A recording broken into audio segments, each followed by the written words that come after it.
This time around we're going to be taking a look at Q-Continuum Month 2, the Deja Q OP event.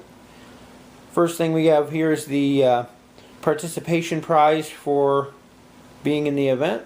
This time around it's the Damage Control Team resource. And we'll take a look. There's our Damage Control Team. It's 5 points. Counts as a resource card.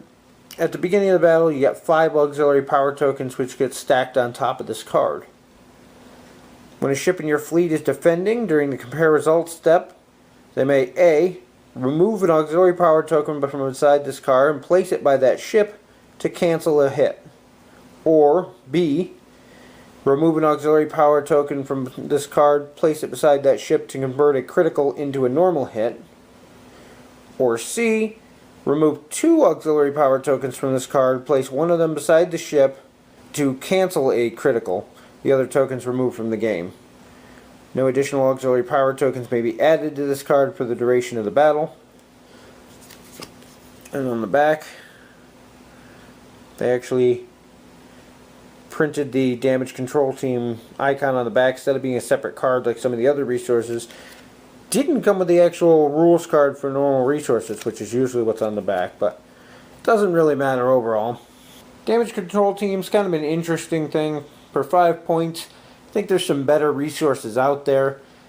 This one basically outright lets you cancel 5 normal hits throughout the course of the game, or transfer 5 criticals into normal hits, or cancel 2 criticals completely in a normal hit, or any combination thereof depending on how you use the tokens. At the cost of auxiliary power for using it. Definitely worth it in certain situations, can save you from that last hit that may take you out. So many times I've had a ship go down when it only needed one more shot to finish off the ship it was fighting. So definitely a useful card. Lots of interesting possibilities with this one. So the actual scenario this time around didn't actually come with the templates and tokens you need.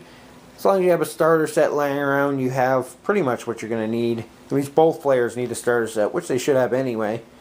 Any of the planets will do. Need a planet over on this side.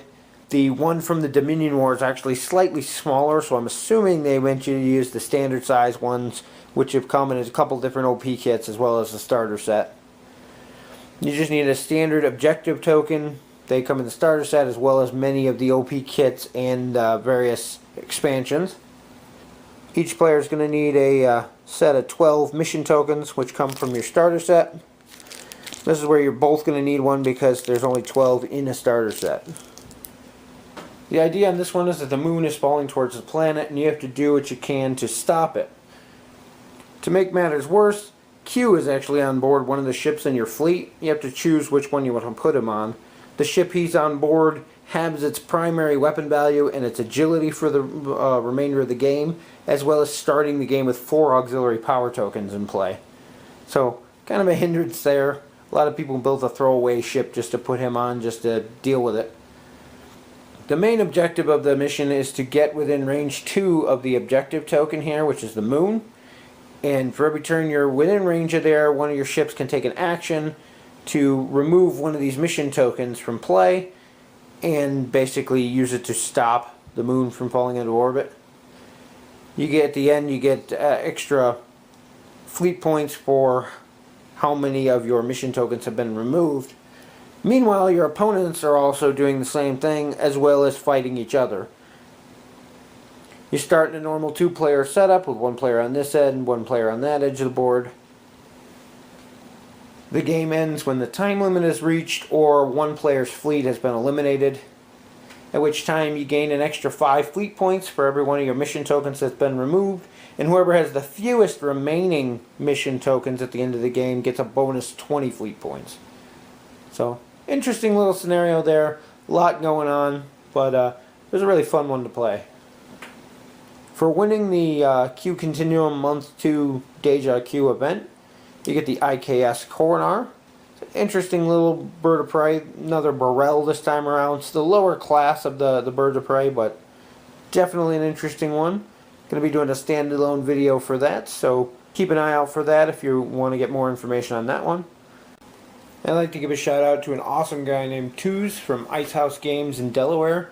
He hooked me up with the Q-Continuum month 1 and 2 OP kit stuff here, helping me to fill out my collection, and looking forward to working with him in the future to fill in some of the holes and missing things in my collection. So hopefully that's going to turn out really nice, and we'll get you guys videos of a lot of the stuff we're missing here.